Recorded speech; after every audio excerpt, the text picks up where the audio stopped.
Nah, kemudian di sini untuk polaritas trafo itu sebaiknya juga sama.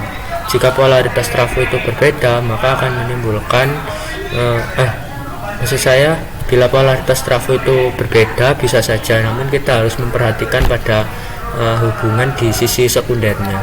Kemudian untuk impedansi per unitnya juga harus sama. Bila tidak sama, maka akan menandakan sebuah trafo itu memikul beban yang tidak sama, jadi akan bekerja salah satu itu lebih ekstra seperti itu. Kemudian di sini juga ada rating frekuensi harus sama. Jika tidak sama, nanti akan menimbulkan impedansi ekuivalen itu yang berbeda juga. Kemudian di sini rasio reaktansi dan resistansi itu harus sama dari trafo jika diujikan dengan paralel. Jika tidak sama, nanti akibatnya itu power faktornya itu akan berbeda. Nah, di sini untuk uji beban dari trafo dengan polaritas yang sama. Jadi bila polaritasnya sama, itu hubungannya itu X1 ke X1, X2 ke X2. Nah, sementara bila berbeda, itu kita harus memperhatikan terlebih dahulu. Jadi X2 dihubungkan ke X2 terlebih dahulu, baru dihubungkan menuju ke beban, dan X1 pun demikian. Jadi harus memperhatikan di sisi sekundernya atau di sisi LV seperti itu. Nah, ini untuk rangkaian ekuivalensi penggantinya. Kemudian di sini alat-alat yang dibutuhkan adalah bisa dilihat di sini. Kemudian di sini merupakan rangkaian percobaan trafo paralel satu fasa. Di sini dianggap polaritasnya sama, jadi langsung saja untuk X1 menuju ke X1, X2 menuju ke X2, kemudian H1 menuju ke H1 dan H2 ini menuju sama, lalu menuju ke power analyzer dan menuju ke beban seperti itu. Nah, dari praktikum ini didapatkan data seperti ini. Nah, jadi saat beban 0 watt seperti ini. Nah, seperti ini bisa dilihat. Nah, jadi dari kerja paralel trafo satu fasa ini didapatkan beberapa kesimpulan, diantaranya yaitu yang pertama, trafo paralel satu fasa ini bisa bekerja lebih efisien daripada trafo yang hanya bekerja tunggal. Terus dari segi nilai ekonomisnya, ini trafo paralel ini lebih ekonomis, dimana biaya perawatannya itu lebih murah. Kemudian hal lain dari segi maintenance, jadi bila trafo kerja paralel ini rusak, maka salah satu trafo ini masih bisa membackup sehingga distribusi daya itu tidak terhenti total. Sementara apabila trafo itu kerja tunggal atau sendirian, apabila trafo itu terjadi gangguan, maka akan menghentikan proses dari transmisi daya tersebut gitu. Mungkin itu saja. Selanjutnya akan menuju ke bab 5 seperti itu. Nah, baik, selanjutnya adalah menuju ke bab 5 mengenai pengujian mesin DC. Nah, untuk pengujian mesin DC di sini terdapat dua mesin DC yang diujikan, yaitu DC Sun sama DC seri. Untuk perbedaan dari DC Sun itu kan kumparan jangkar dengan kumparan medan itu, kalau Sun itu paralel, saling paralel seperti ini. Sementara untuk seri itu kumparan jangkar sama kumparan medan itu diserikan atau saling tersambung satu sama lain. Nah, di sini untuk tujuannya yaitu menentukan parameter mesin DC, mempelajari karakteristik mesin DC, mempelajari dan cara menghitung efisiensi mesin DC.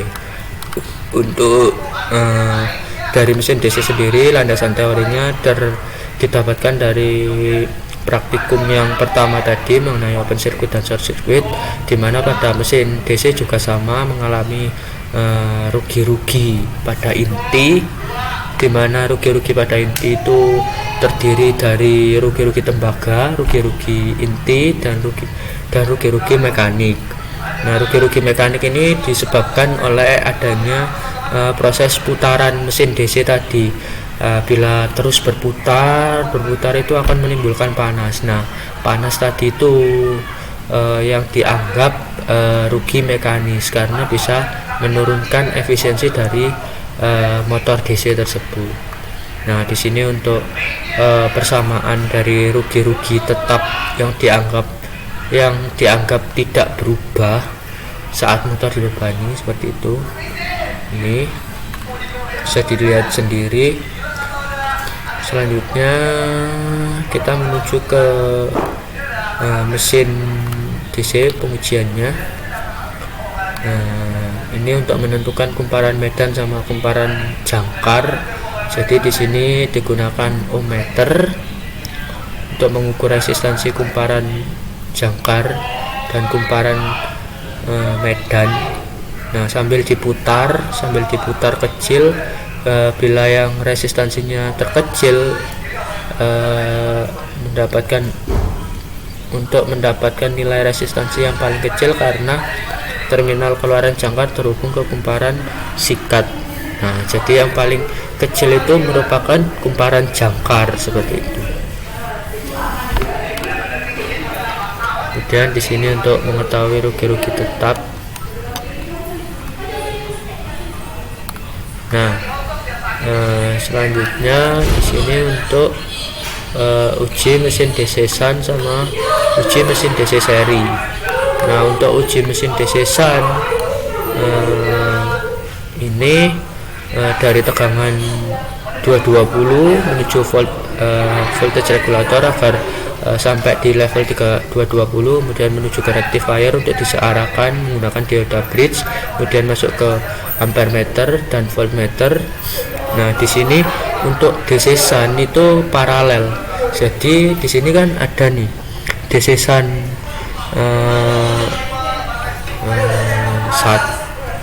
3 sama 34. Jadi kalau DC Sun 3 sama 34 kan paralel plus menuju plus, jadi plus menuju ke plus gitu.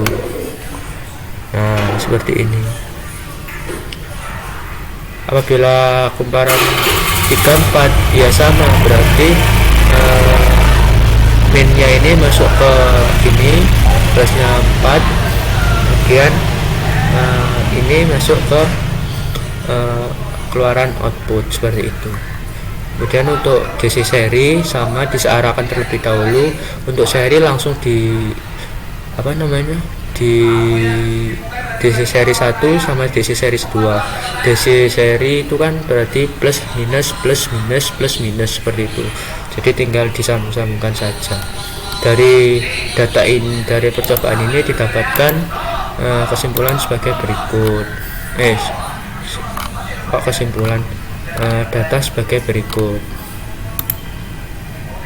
Nah, didapatkan data seperti ini, bisa dilihat. Nah, jadi kesimpulannya pada praktikum pengujian mesin DC ini, rangkaian mesin DC Sun 3 itu membutuhkan tegangan yang lebih kecil daripada membutuhkan arus yang lebih besar daripada DC Sun 3-4. Namun untuk tegangannya itu lebih kecil untuk DC Sun 3 dibandingkan dengan DC Sun 34. Untuk dari efisiensi motor rangkaian baik seri maupun Sun dan generator, pembangkitannya itu kurang efisien karena di sini dibuktikan tingkat efisiensinya hanya sekitar 40-50% saja, sementara sebuah sistem dikatakan efisien itu di atas 70% itu baru efisien seperti itu. Jadi dari pengujian ini didapatkan kesimpulan seperti itu, kurang efisien. Baik, selanjutnya akan menuju ke bab 6. Selanjutnya menuju ke bab 6. Nah, di sini mengenai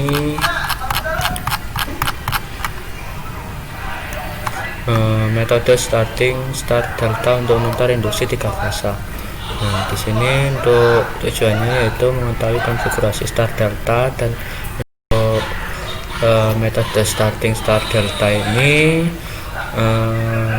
digunakan sebagai rangkaian start untuk membantu supaya motor induksi 3 fase itu dapat bekerja dengan efisien, atau maksudnya itu secara maksimal.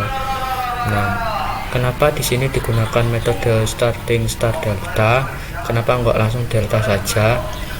Alasannya itu sederhana, karena lihat di sini untuk karakteristiknya dari arus delta itu terlalu besar, jadi ditakutkan nanti apabila langsung diterapkan pada sebuah motor induksi 3 fase itu tidak semua motor induksi 3 fase itu bisa langsung di starting dengan start delta, karena arusnya yang terlalu besar. Jadi di sini digunakan rangkaian start terlebih dahulu, kemudian pada saat beberapa detik langsung dirubah menuju ke rangkaian delta. Lalu apa sih rangkaian start sama rangkaian delta itu sendiri? Nah, rangkaian start sama rangkaian delta itu dibedakan menjadi ini. Jadi untuk rangkaian delta start ini seperti ini, dan untuk delta itu seperti ini. Nah, kemudian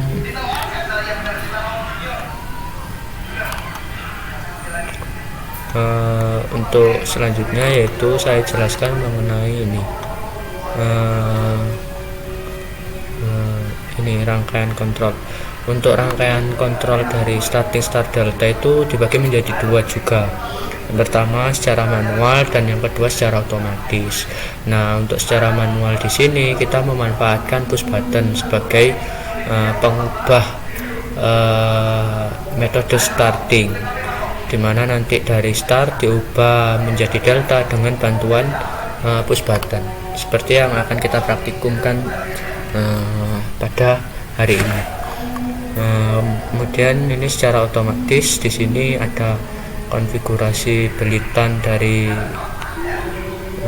secara otomatis ini menggunakan relay timer untuk mengubah dari belitan start menuju ke belitan delta seperti itu. Jadi di sini ada sumber 3 fase, kemudian diamankan dengan MCB 3 fase, kemudian di sini ada Tor, tujuannya untuk thermal overload relay, dan di sini ada push button reset dan push button 1. Nah, untuk cara kerja kontrolnya saya jelaskan ini. Apabila push button 1 ini ditekan, akan mengaktifkan kontaktor 1 sama kontaktor 2 ini untuk bekerja secara start atau metode starting start. Nah, saat beberapa saat mencapai arus nominalnya, metode yang kedua diterapkan dengan menekan push button 2 ini. Push button 2 ditekan untuk mengaktifkan kontaktor 1 dan kontaktor 3 yang menandakan sebuah sistem itu berubah menjadi rangkaian delta seperti itu. Nah, untuk tujuannya mengapa kok diubah ke delta? Nah, diubah ke delta itu untuk meningkatkan torsi dari motor itu sendiri. Jadi apabila sebuah motor itu dikonfigurasi dengan rangkaian start kemudian ke delta, itu torsinya bisa 3 kali lipat dari torsi dengan starting start saja seperti itu. Nah, untuk datanya seperti ini. Nah, ini merupakan data dari arus starting start delta. Nah, di sini didapatkan untuk hubungan Y itu arusnya itu lebih kecil itu ya. Kemudian Y atau star, maksudnya hubungan star itu lebih kecil arus jalannya, jadi smooth starting gitu. Kalau dari delta itu langsung besar 1,615 ini untuk dari rangkaian delta. Kemudian untuk arus mulainya itu lebih besar itu. Jadi itu alasannya mengapa dibutuhkan rangkaian starting start delta. Baik, cukup sekian untuk presentasi dari laporan praktikum MML hari ini. Terima kasih, mohon maaf apabila banyak salahnya. Saya Satria Wahyu Triutomo, NIM 18191046 mengucapkan mohon maaf yang sebesar-besarnya. Terima kasih.